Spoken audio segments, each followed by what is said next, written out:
নমস্কার, আমি ডক্টর চিন্ময়েন্দ্রনাথ। আজকের মজার টপিকটা হলো, অনেকেরই ধারণা হচ্ছে যারা একটু গ্রামাঞ্চলে থাকে বা ডিস্ট্রিক্ট লেভেলে যারা থাকে তাদের ধারণা হচ্ছে কলকাতায় সব আছে বা কলকাতার ডাক্তারবাবুরাই ভালো। তাই জন্য অনেক কলকাতার ডাক্তারবাবুরা কিন্তু এখন ডিস্ট্রিক্টমুখী বা গ্রামের দিকে প্র্যাকটিস করতে যাচ্ছে। মাসে একদিন কি সপ্তাহে একদিন করে প্র্যাকটিস করতে যাচ্ছেন, প্রচুর পেশেন্ট দেখছেন এবং পেশেন্ট দেখে চলে আসছেন। তাতে কতটা গ্রামাঞ্চলের বা ডিস্ট্রিক্ট লেভেলের মানুষের উপকার হচ্ছে আমি জানি না, কিন্তু হয়তো ডাক্তারবাবুর কিছুটা উপকার হচ্ছে। তো আমরা কি এটা ঠিক করছি যে আমরা ডাক্তারবাবুকে কবে আসবে সেই জন্য অপেক্ষা করে বসে থাকছি? কারণ গ্রামের ডাক্তারের কাছে মানুষজন যেতে ভয় পায়, বা ডিস্ট্রিক্ট লেভেলের ডাক্তারদের কাছে মানুষ অনেক সময় যেতে ভয় পায় বা ভাবে ইনারাই যখন গভর্নমেন্ট হসপিটালে থাকে বা ইনারাই যখন ছোট নার্সিং হোমের চিকিৎসা করেন তখন কথায় কথায় পেশেন্টকে কলকাতায় ট্রান্সফার করে দেয়। তো আমরা তাদের কাছে কেন দেখাবো বা তাদের কাছে আমরা ট্রাস্ট করে কি করে থাকবো? এই জায়গাটায় অনেকেরই একটা কনফিউশন তৈরি হয়। তখন ভাবে যে আমাদেরকে যেহেতু কলকাতায় পাঠায়, তাহলে সেক্ষেত্রে কলকাতা থেকে যে ডাক্তারবাবু আসছেন দেখাতে বা দেখতে রুগী, আমরা তাকেই দেখাবো। কিন্তু এতে আপনাকে বুঝতে হবে যে গ্রামীণ হাসপাতালের যে ডাক্তাররা রয়েছে বা ছোটখাটো নার্সিং হোমের যে ডাক্তাররা রয়েছে তারা কেন বড় জায়গায় বা বড় হসপিটালে আপনাকে রেফার করছে। মেইন কারণ হচ্ছে পরিকাঠামো। কারণ ডাক্তারদের ডিগ্রি কিন্তু যেই ডিগ্রি নিয়ে গ্রামে প্র্যাকটিস করতে হয় সেই ডিগ্রি নিয়েই কিন্তু শহরাঞ্চলে সেই ডাক্তারবাবুরাই প্র্যাকটিস করেন। যদি গভর্নমেন্ট হসপিটাল আপনি অ্যানালাইসিস করেন তাহলে হয়তো দেখতে পারবেন কখনো সে হয়তো কলকাতার কোনো হসপিটালে চাকরি করত, আজকে হয়তো সে ট্রান্সফার হয়ে গ্রামীণ হসপিটালে গেছে, বা গ্রামীণ হাসপাতালে কোনো ডাক্তারবাবুই হয়তো কিছুদিন পরে ট্রান্সফার হয়ে কলকাতার কোনো বড় হসপিটালে চিকিৎসা করবেন। তো তাহলে যদি ডাক্তার সেম হয় তাহলে রেফারটা কেন হচ্ছে? দেখুন, গ্রামাঞ্চলে ছোট ছোট নার্সিং হোম রয়েছে। গ্রামাঞ্চলে যেহেতু ছোট পরিকাঠামো, জিনিসপত্র কম আছে, মেশিনপত্র কম আছে, সুতরাং সেখানে কিন্তু অনেক সময় ক্রিটিক্যাল পেশেন্টের চিকিৎসা করাটা সম্ভব হয়ে ওঠে না। অনেকটা ওই আমাদের অস্ত্র ছাড়া যুদ্ধ করার মতন। তো সেক্ষেত্রে ডাক্তারবাবুরা অনেক সময় ওই সমস্ত সেট আপে বা ওই সমস্ত জায়গায় কিন্তু রিস্ক নিতে চায় না।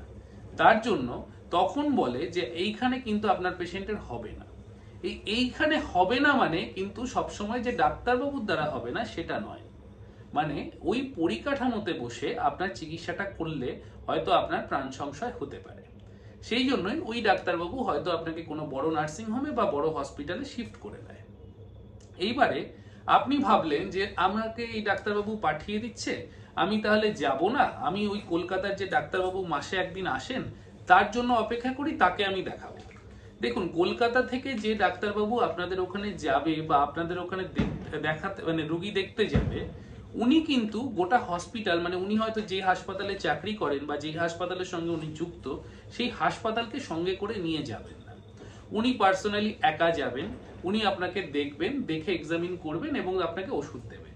যেই কাজটা হয়তো আপনার গ্রামে বসে বা ডিস্ট্রিক্টে বসে যে ডাক্তারবাবু আপনাকে প্রথমে দেখেছিল সেও একই কাজই করছে। কিন্তু যখন আপনার কোনো ক্রিটিক্যাল ফেস হবে তখন আপনাদের এই অপেক্ষা করে কিন্তু খুব একটা লাভ হয় বলে আমার মনে হয় না। সুতরাং যদি আপনাকে কখনো গ্রাম থেকে কেউ মনে করে যে আপনাকে বড় কলকাতায় দেখাতে হবে, তাহলে আপনি পেশেন্টকে নিয়ে কলকাতায় চলে আসুন এবং এই সমস্ত বড় নার্সিং হোম বা হসপিটালে বা গভর্নমেন্ট মেডিকেল কলেজগুলোতে এসে দেখান এবং তার চিকিৎসা নিন। কলকাতার ডাক্তারবাবু মানেই কিন্তু ভালো ডাক্তারবাবু নয়। তবে হ্যাঁ, এখানে একটা ব্যাপার রয়েছে, সেটা হচ্ছে কলকাতায় কিন্তু শেখার জায়গাটা অনেকটা বেশি। কলকাতার ডাক্তারবাবুরা অনেক বেশি হয়তো এডুকেশনের সুযোগটা পায়, অনেক বেশি হয়তো তাদের মেডিকেল ফিল্ডে এক্সপোজারটা পায়, সেটা হয়তো গ্রামে বসে সেটা স্বল্প পরিসরে হয়।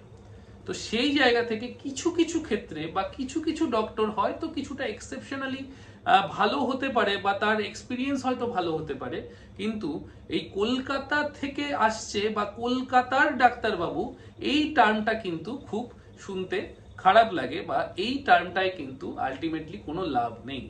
আপনারা যাকে দেখাচ্ছেন তাকে বুঝুন, সে কেমন, সে মানুষ হিসেবে কেমন সেটা বুঝুন এবং তাকে দেখিয়ে আপনার রোগ কতটা সারছে তার গাইডেন্সের সঙ্গে আপনার পুরনো ডাক্তারবাবুর গাইডেন্স মিলছে কিনা এইগুলো কম্পেয়ার করুন। সব সময় চোখ বন্ধ করেই খালি কারোর কথা শুনে তার কাছে দেখাতে যেতে হবে সেরকম কিন্তু নয়। আপনারা নিজে ভাবুন কাকে দেখাবেন এবং তাকে দেখিয়ে আপনার কতটা স্যাটিসফ্যাকশন হচ্ছে। যদি আপনার রোগ না সারতে থাকে বা আপনার যদি মনে হয় যে আপনার কথাবার্তা উনি শুনতে চাইছে না বা আপনাকে বুঝতে পারছে না বা আপনার রোগ সম্পর্কে উনি কোনো রকম ভাবে ধরতে পারছেন না, তাহলে সেক্ষেত্রে আপনি ডাক্তার চেঞ্জ করতে পারেন। সেক্ষেত্রে আপনি মনে করতে পারেন যে অন্য কোনো ডক্টরকে দেখাবেন। তবে এই কলকাতার ডক্টর, সাউথের ডক্টর বা চেন্নাইয়ের ডাক্তার, দিল্লির ডাক্তার, এই কথাগুলোর উপরে কান দিয়ে কিন্তু ডাক্তার দেখাবেন না, তাহলে কিন্তু আপনি বিপদেও পড়তে পারেন। ধন্যবাদ।